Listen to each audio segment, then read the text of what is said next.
Shalom semuanya. Pada tanggal 23 sampai 25 Oktober 2024 di Cleveland, Tennessee akan diadakan Simposium Pentakosta ketiga. Simposium adalah pertemuan beberapa pembicara ahli yang menyampaikan uraian singkat tentang topik tertentu atau tentang beberapa aspek dari topik yang sama. Jadi Simposium Pentakosta ketiga ini artinya hanya membicarakan Pentakosta ketiga.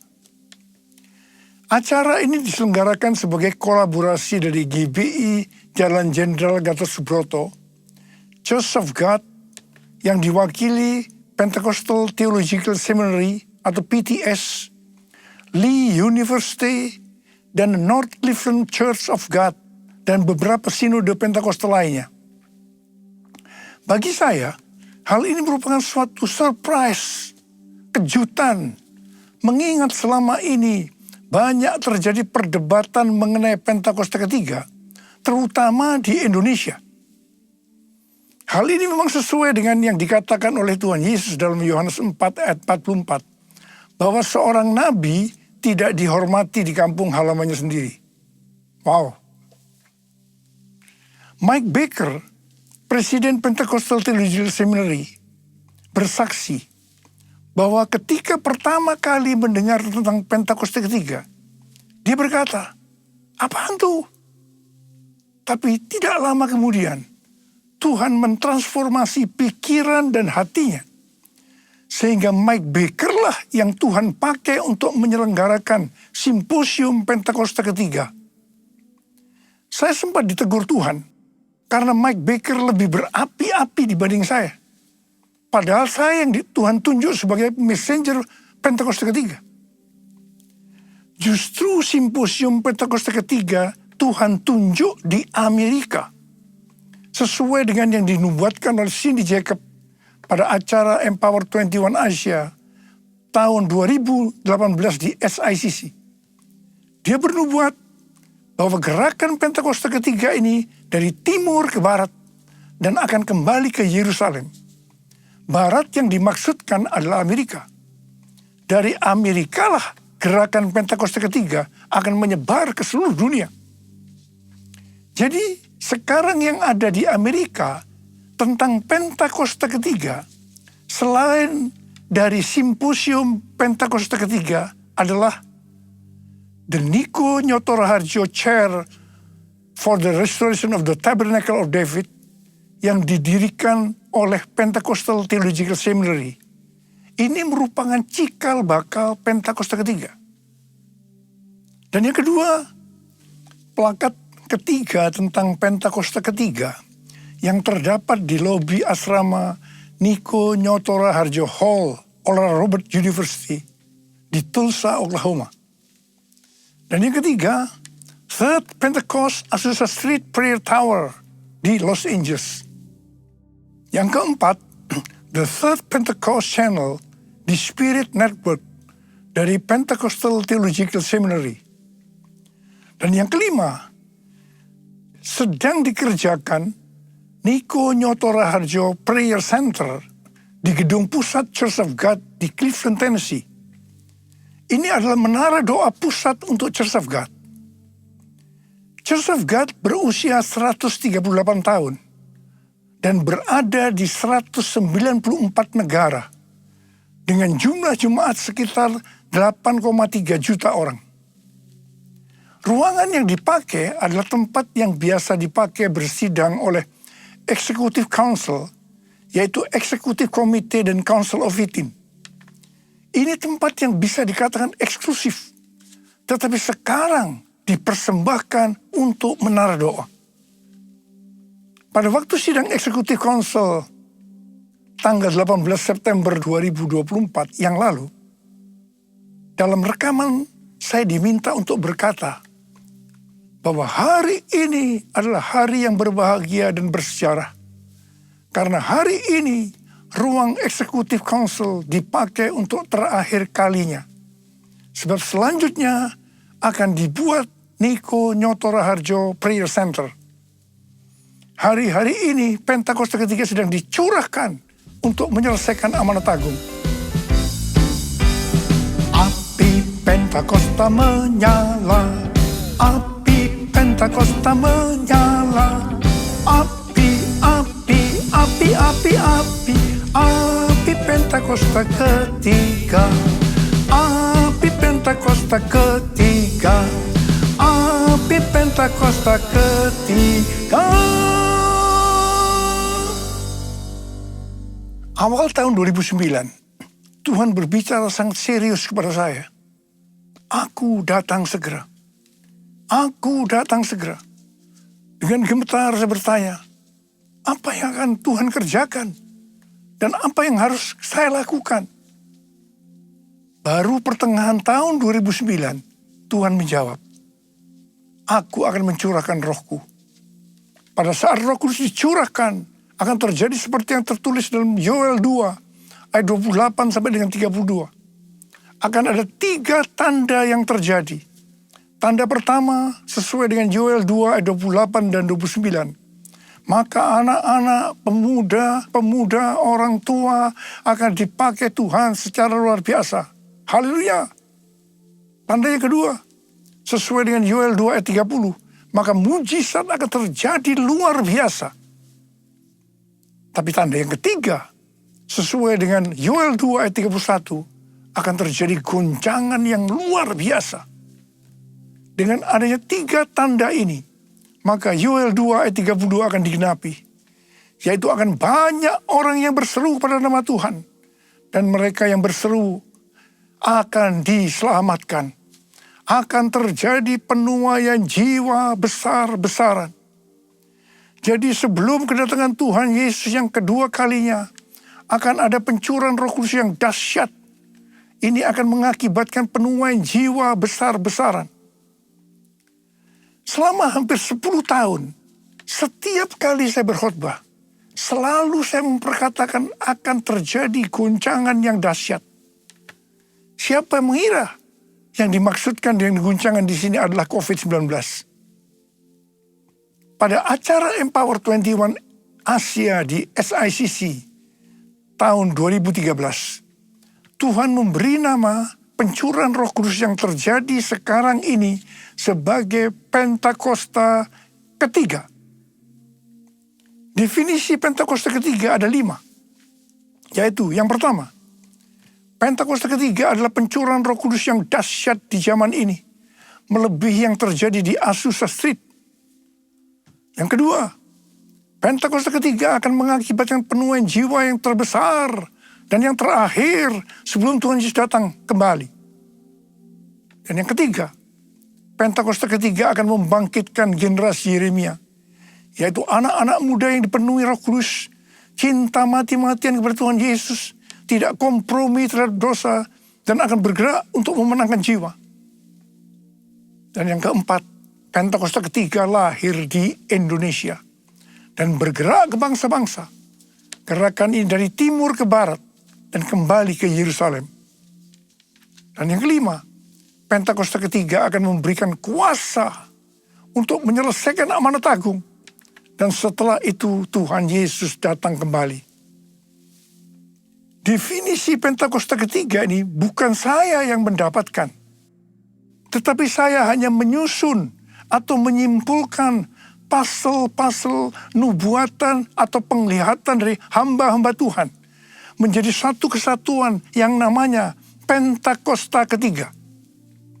Bagian saya adalah Tuhan berkata bahwa menjelang kedatangannya untuk kali yang kedua, Tuhan akan mencurahkan Roh Kudus yang mengakibatkan terjadi penuaian jiwa yang besar.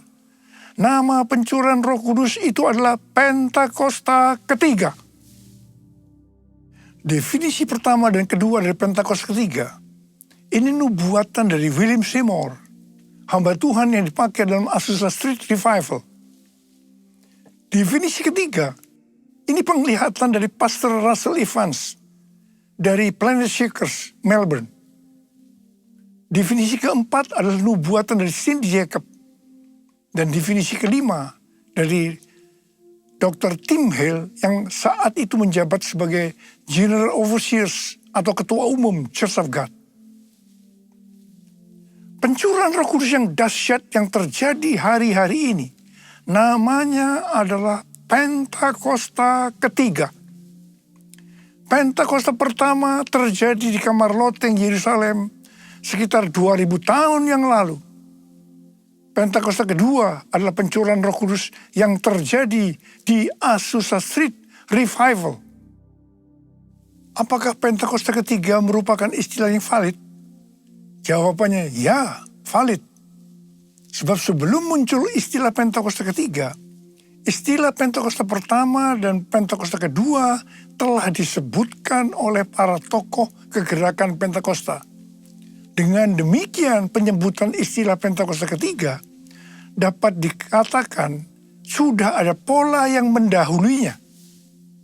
Selain itu, istilah ini juga sudah terkonfirmasi secara internasional. Itu sebabnya menolak Pentakosta ketiga berarti menolak Pentakosta kedua, berarti menolak keseluruhan peristiwa Pentakosta. Penggunaan istilah Pentakosta pertama dan Pentakosta kedua sudah pernah disebutkan oleh hamba-hamba Tuhan seperti John Fletcher, John Wesley, Frank Bartleman, David Wesley, Mylan, Frank Harrington, dan lain-lain. Jesus, I believe in you. Jesus, I belong to you. You're the reason that I live, the reason that I sing. Jesus, I believe in you. Jesus, I belong to you. You're the reason that I live, the reason that I sing with all I am. Ada banyak pertanyaan mengenai soal Pentakosta.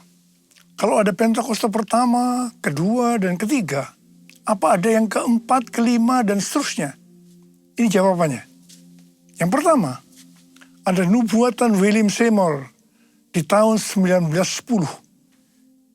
bahwa dalam 100 tahun yang akan datang akan ada kebangunan rohani lain seperti yang terjadi di Azusa, dan kemuliaan Shekinah akan kembali, dan kegerakan Allah tersebut akan lebih besar dan lebih luas dari yang terjadi di Azusa.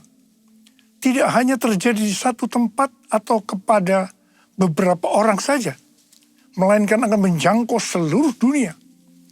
Dan kegerakan itu tidak akan berakhir bahkan sampai kedatangan Tuhan.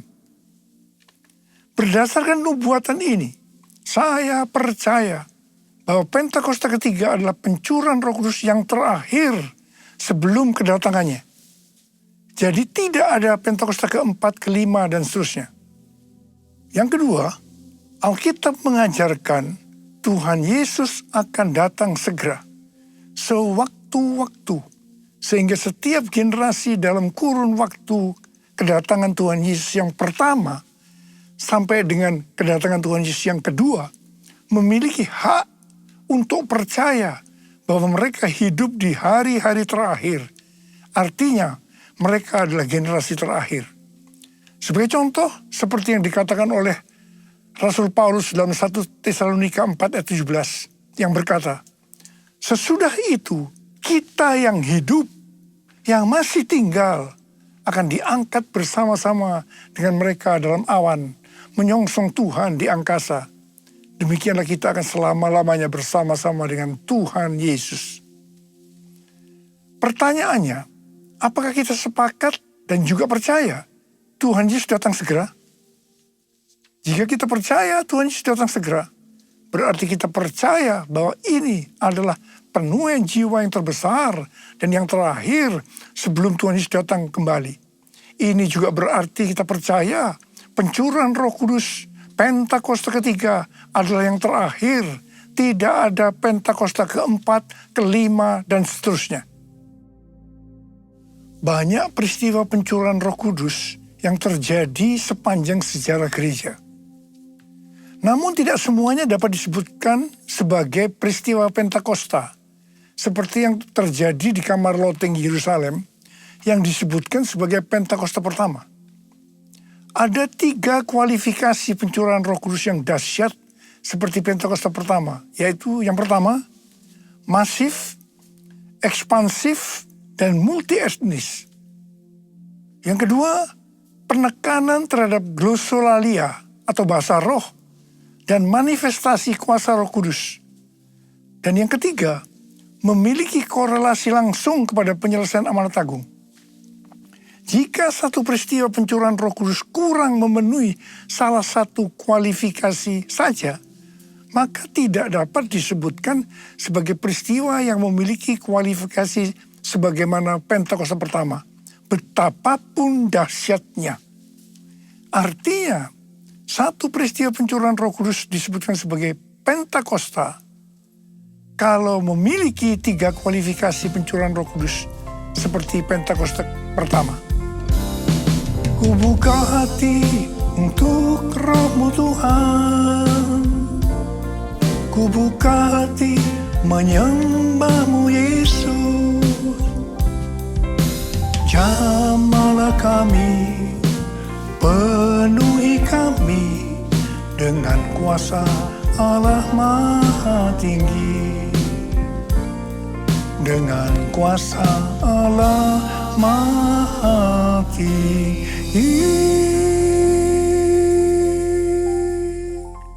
Waktu Tuhan Yesus ditanya oleh murid-muridnya tentang tanda kedatangannya yang kedua kali dan tanda akhir zaman, Tuhan Yesus menjawab bahwa akan muncul Mesias-Mesias palsu yang memakai namaku, akan mendengar deru perang dan kabar tentang perang. Bangsa akan bangkit melawan bangsa, kerajaan melawan kerajaan. Akan ada kelaparan dan gempa bumi di berbagai tempat. Banyak orang percaya disiksa dan dibunuh oleh karena namaku. Banyak orang akan murtad dan mereka saling menyerahkan dan saling membenci. Banyak nabi palsu akan muncul menyesatkan banyak orang. Karena kedurhakaan makin bertambah, kasih kebanyakan orang akan menjadi dingin. Namun mereka yang bertahan sampai pada kesudahnya akan diselamatkan. Selain itu, Tuhan Yesus menjawab dari Matius 24 ayat 14 yang berkata, Injil kerajaan ini akan diberitakan di seluruh dunia menjadi kesaksian bagi semua bangsa. Sesudah itu barulah tiba kesudahannya. Jadi kalau Injil kerajaan sudah diberitakan di seluruh dunia menjadi kesaksian bagi semua bangsa, atau dengan kata lain, kalau amanat agung selesai, maka Tuhan Yesus akan datang untuk kedua kalinya. Kita diingatkan bahwa tugas utama sebagai orang percaya adalah menyelesaikan amanat agung. Hal itu sesuai dengan yang dikatakan oleh Tuhan Yesus kepada murid-muridnya sebelum naik ke sorga. Dalam Matius 28 ayat 19 dan 20. Karena itu pergilah, jadikanlah semua bangsa muridku, dan baptislah mereka dalam nama Bapa dan Anak dan Roh Kudus, dan ajarlah mereka melakukan segala sesuatu yang telah kuperintahkan kepadamu. Ketahuilah, aku menyertai kamu senantiasa sampai akhir zaman. Ini adalah amanat agung Tuhan Yesus. Untuk menyelesaikan amanat agung tidak bisa dengan kekuatan sendiri, tetapi hanya dengan kuasa Roh Kudus. Karena itu pesan terakhir Tuhan Yesus sebelum naik ke sorga kepada murid-muridnya, juga artinya kepada kita yang menjadi murid Kristus. Dalam Kisah Para Rasul 1 ayat 8 yang berkata, tetapi kamu akan menerima kuasa kalau Roh Kudus turun ke atas kamu, dan kamu akan menjadi saksiku di Yerusalem dan di seluruh Yudea dan Samaria dan sampai ke ujung bumi. Setelah itu Tuhan Yesus naik ke sorga. Setelah Tuhan Yesus naik ke sorga, maka 120 muridnya pergi ke Yerusalem dan berkumpul di kamar loteng. Mereka melakukan ini karena Tuhan Yesus yang menyuruh. Tuhan Yesus berkata, kamu jangan meninggalkan Yerusalem sebelum kamu diperlengkapi dengan kuasa dari tempat tinggi. Sebab Yohanes membaptis kamu dengan air, tetapi tak lama lagi kamu akan dibaptis dengan Roh Kudus. Apa yang mereka lakukan di kamar loteng? Mereka semua bertekun dengan sehati dalam doa bersama-sama. Artinya mereka berdoa, memuji dan menyembah Tuhan bersama-sama dalam unity siang dan malam. Ini prinsip menara doa. Ini prinsip restorasi Pondok Daud. Jadi untuk menantikan pencurahan Roh Kudus atau baptisan Roh Kudus yang kita sebutkan sebagai Pentakosta pertama, mereka melakukan ini. Gereja kita, GBI Jalan Jenderal Gatot Subroto, berumur 36 tahun. DNA yang Tuhan berikan adalah restorasi Pondok Daud. Kita tidak pernah memikirkan bahwa semua yang kita lakukan adalah untuk mempersiapkan pencurahan Roh Kudus Pentakosta ketiga. Selama 10 hari murid-murid Tuhan Yesus di kamar loteng, mereka berdoa, memuji dan menyembah Tuhan dalam unity siang dan malam. Dan pada hari yang ke-10, yaitu pada hari Pentakosta, Roh Kudus dicurahkan. Hal itu diawali dengan suara seperti tiupan angin keras. Kemudian tampaklah lidah-lidah seperti nyala api, hinggap kepada mereka masing-masing. Dan mereka dibaptis dengan Roh Kudus. Mereka mulai berkata-kata dalam bahasa-bahasa seperti yang diberikan oleh Roh Kudus untuk mengatakannya. Itu adalah bahasa roh. Peristiwa pencurahan Roh Kudus ini disebutkan sebagai Pentakosta pertama. Setelah itu murid-murid Tuhan Yesus dipakai secara luar biasa untuk melakukan amanat agung. Pentakosta pertama ini dahsyat. Mengapa? Sebab dalam waktu beberapa ratus tahun, 70% dari dunia yang dikenal waktu itu, yaitu yang berada di bawah kekaisaran Romawi, menjadi Kristen. Pertanyaannya, apakah amanat agung sudah selesai? Belum. Karena itu, pada tahun 1906, kembali Roh Kudus dicurahkan di Azusa Street. William Seymour, seorang hamba Tuhan, dipakai secara luar biasa. Pencurahan Roh Kudus ini disebutkan sebagai Pentakosta kedua. Pentakosta kedua ini dahsyat. Mengapa? Karena menghasilkan gerakan Pentakosta dan karismatik. Ada sekitar 700 juta orang yang diberdayakan Roh Kudus hari-hari ini. Pertanyaannya, apakah amanat agung sudah selesai? Belum. Karena itu hari-hari ini Roh Kudus kembali dicurahkan. Pencurahan Roh Kudus ini disebutkan sebagai Pentakosta ketiga. Kita harus percaya dengan Pentakosta ketiga, maka Injil Kerajaan akan diberitakan di seluruh dunia menjadi kesaksian bagi semua bangsa. Artinya amanat agung selesai. Dan setelah itu Tuhan Yesus akan datang kembali. Haleluya. Saudara, saya mau berdoa buat saudara. Ada berapa banyak di antara saudara yang berkata, Tuhan, saya siap untuk menyelesaikan amanat agung. Berikan saya kuasa Tuhan, kuasa untuk menyelesaikan amanat agung. Angkat tangan saudara. Katakan bersama saya, curahkanlah kuasa-Mu Tuhan. Mujizat terjadi di tempat ini. Curahkanlah kuasa-Mu Tuhan. Mujizat terjadi sekarang ini. Curahkan ya Tuhan, curahkanlah kuasa-Mu Tuhan. Mujizat terjadi di tempat ini. Curahkanlah kuasa-Mu Tuhan. Mujizat terjadi sekarang ini. Mujizat terjadi sekarang ini. Mujizat terjadi sekarang ini. Angkat tangan saudara. Yang sudah berbahasa roh saat ini. Oh, Tuhan, Tuhan, curahkan kuasa-Mu. Urapi kami, terima. Oh, terima kasih Tuhan, terima kasih. Dalam nama Yesus, amin.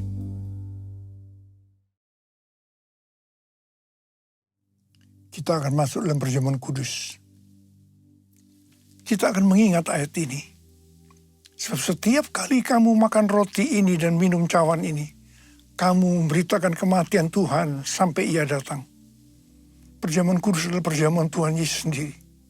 Setiap kali kita masuk ke dalam perjamuan kudus, Tuhan Yesus selalu berkata, biarlah ini menjadi peringatan akan daku. Karena itu mari arahkan hati kita kepada kebaikan Tuhan. Kita akan mengingat kebaikan Tuhan. Supaya kita lebih mengasihi Tuhan Yesus. Kita lebih mengasihi satu dengan yang lain. Mari tundukkan kepala. Bapa, siapakah kami sebelum kami mengenal Engkau? Kami semua orang berdosa. Upah dosa adalah maut, mati. Tetapi Engkau yang tidak berdosa telah dijadikan dosa oleh karena kami. Engkau harus turun dari sorga mulia, menjelma menjadi manusia, mati ganti kami dengan penderitaan yang luar biasa.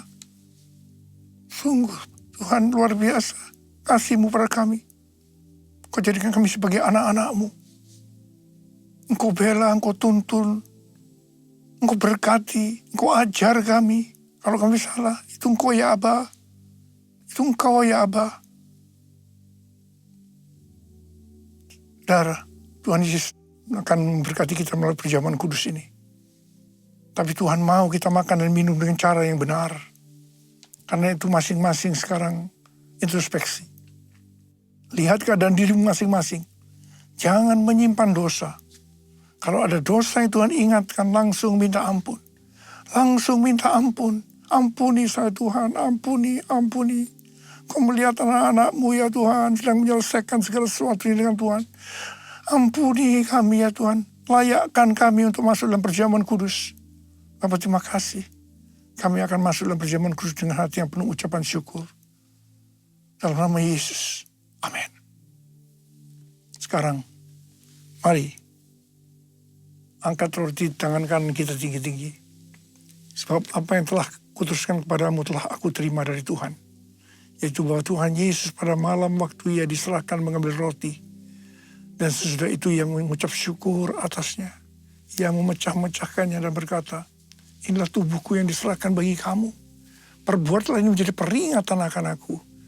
Saudara dikasih Tuhan.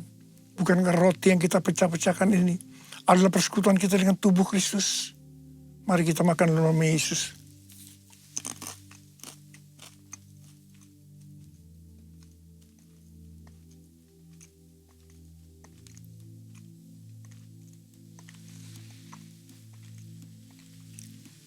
Angkat cawan di tangan kanan kita tinggi-tinggi.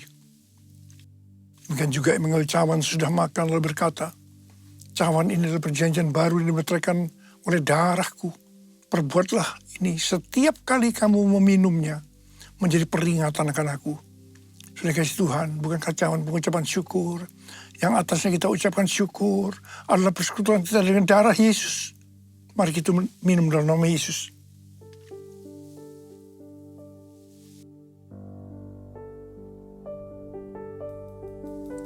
Ucapkan syukur dan terima kasih dengan suara.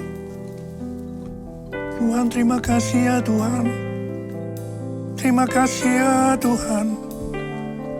Terima kasih ya Tuhan. Terima kasih Tuhan. Oh terima kasih. Engkau melihat anak-anak-Mu Tuhan. Mereka membutuhkan pertolongan Tuhan. Mereka membutuhkan jamahan Tuhan. Jamah mereka satu persatu ya Aba. Jamah mereka, jamah mereka. Saat ini Kau sedang menyembuhkan yang sakit, sedang membebaskan yang terikat. Engkau sedang menghibur yang susah. Engkau menguatkan yang lemah. Engkau memberikan pengharapan-pengharapan yang baru bagi yang mereka datang dengan keadaan putus pengharapan. Tuhan Kau baik. Engkau baik. Kau sungguh baik buat kami semua. Terima kasih ya Tuhan. Terima kasih buat semuanya ini. Terima kasih ya. Terima kasih Yesusku, terima kasih Yesusku. Puji syukur hanya bagi Tuhanku. Terima kasih Yesusku, terima kasih Yesusku. Puji syukur hanya bagi Tuhanku. Terima kasih. Terima kasih Yesusku, terima kasih Yesusku. Puji syukur hanya bagi Tuhanku. Terima kasih Yesusku, terima kasih Yesusku. Puji syukur hanya bagi Tuhanku. Puji syukur hanya bagi Tuhanku. Puji syukur hanya bagi Tuhanku.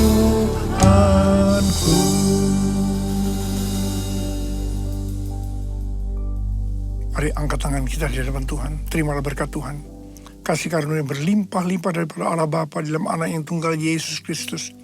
Persekutuan yang manis dengan Roh Kudus menyertai kita semua mulai hari ini sampai Tuhan Yesus datang menjemput kita di awan-awan dan bahkan sampai selama-lamanya. Yang percaya bersama-sama katakan amin. Keselamatan bagi Allah yang duduk dan bertata. Kami